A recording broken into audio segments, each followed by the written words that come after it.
Hey guys, Mr. Baines here to talk about sampling. Let's get started. Add this to your table of contents. Go ahead and pause it. All right, you're going to be able to learn how to use a sample to find out things about a population. So write down your ideas to this in your notebook. Your task is to count the number of whales in the ocean or squirrels in the park. Write down how could you do it and what problems you might face. Go ahead and pause it. Okay. Um, Well, squirrels only live really in trees. Whales travel in groups. So if you use a certain spot, um, it's going to be difficult to estimate the number of whales because um, maybe that area had very few whales, or maybe that area had a very large amount of whales. So your number might go up or down. But if you do it enough times, it would work. Okay, so taking a small little area, little sample, and then multiplying that by the total area would give you a pretty good estimate. But there would be some problems. It's very important that a sample is random or unbiased. Um, so here's an example. To find out how many people in New York feel about mass transit, people at a transit station are asked their opinion. Is this situation representative of the general population? The answer is no. This sample only includes people who take the train. It doesn't include people who walk, drive, or bike. So obviously people in a train station probably feel a little better about mass transit than everyone else. All right.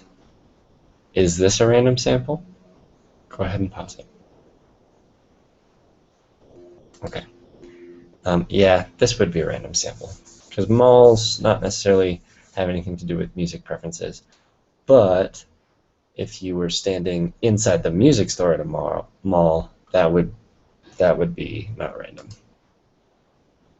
Okay, what do you think about this one? Go ahead and pause it. All right, the correct answer is no. Probably the fastest people into the cafeteria already buy hot lunch because they want to be first in line. You could argue both ways on this, but I would say no. All right, answer this. Go ahead and pause it. This is a random sample because you'll get uh, boys, you'll get girls, you'll get students of different ages. Students get randomly assigned numbers, so using this is random. All right, go ahead and pause this. Answer it. Okay, the correct answer I would say is no. People that go to a library probably have better reading habits than people who don't.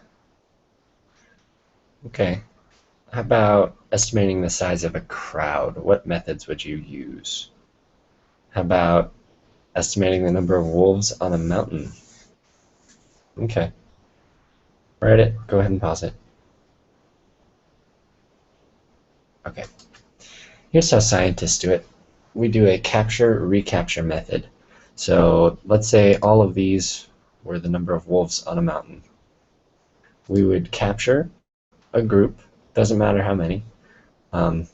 Bigger is probably better, but we'd capture a group. Let's say we captured 8. We would tag them. Then we would let them shuffle around. Then we'd capture a new group and count how many are tagged in that group. So we captured 2 out of 9 were tagged, and we originally tagged 8, so there must be W wolves on the mountain. When you solve, you get 36. Now if you go back, there's actually 54. 1, 2, 3, 4, 5, 6. 1, 2. Yeah, 54 wolves on this mountain. So that estimate's low, but they do it many, many times. And so sometimes we'll get an estimate that's too high, sometimes we'll get an estimate that's too low, and then we average them, and we'll get about 54. All right. if we were trying to figure out how many fish are in the Rancocas Creek, we capture 27, tag them, and release them back in the creek.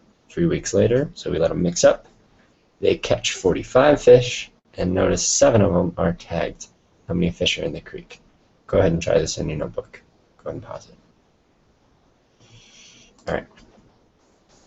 So 7 out of 45 is the same as 27 out of F. We estimate there are 174 fish in the river. Now there's no way to know if we're right or wrong. The number might be high, the number might be low. It's all right. Do this multiple times and your answer gets more accurate each time you do it. Okay, so just to review, population is the whole thing. If you take just a sample, that's population is a part, or population is the whole, sample is a group. All right, try this one out. Go ahead and pause it.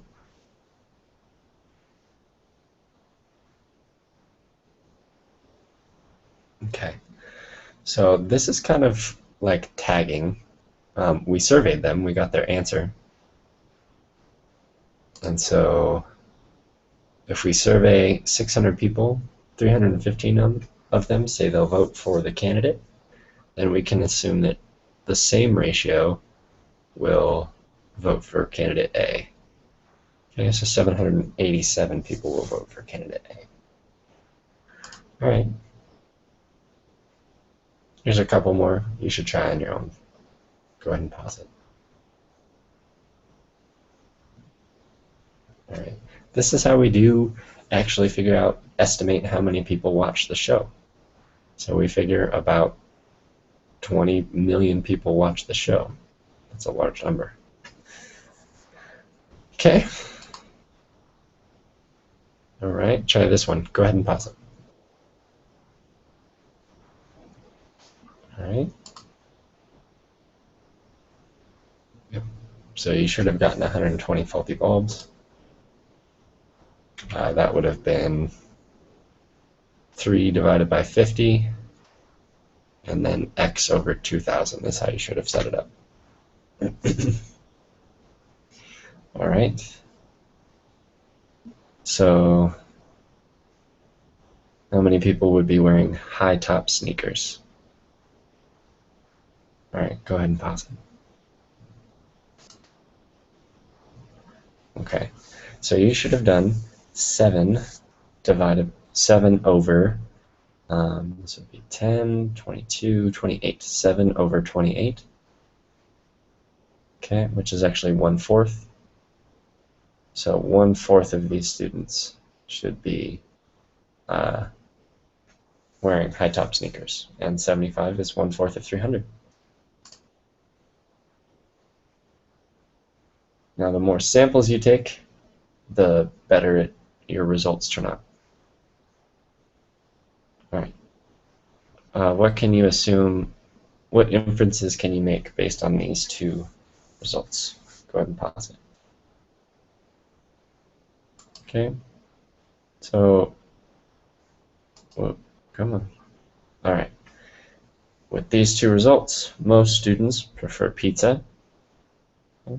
And then if you combine hamburgers and tacos, it's still not enough to add up to pizza. So most people prefer pizza. All right. The student council would like to sell potato chips at their next basketball game to raise the money. They surveyed some students to figure out how many packages of each type of potato chip they would need to buy. For home games, the expected attendance is approximately 250 spectators. Use the chart to answer the following questions. All right, so here's the chart again. How many students participated in each survey? Go ahead and pause it.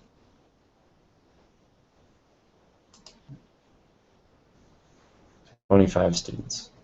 So they surveyed 25 here, and they surveyed 25 here. 50 total. All right. According to the 2 random samples, which flavor of potato chip should the student council purchase the most of? Go ahead and pause it. Barbecue. Okay, 10, 11 barbecue, so B. All right, now how many potato chips are, yeah, how many packages of cheddar chips should the student council purchase for 250 spectators? Go ahead and pause.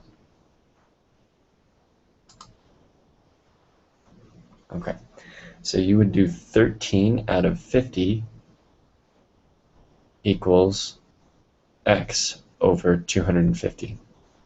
So 13 out of 50 x over 250 would get you 70 packages. That's it for this video. Please go to Google Classrooms and answer the questions in the Google Doc. I'll see you next time.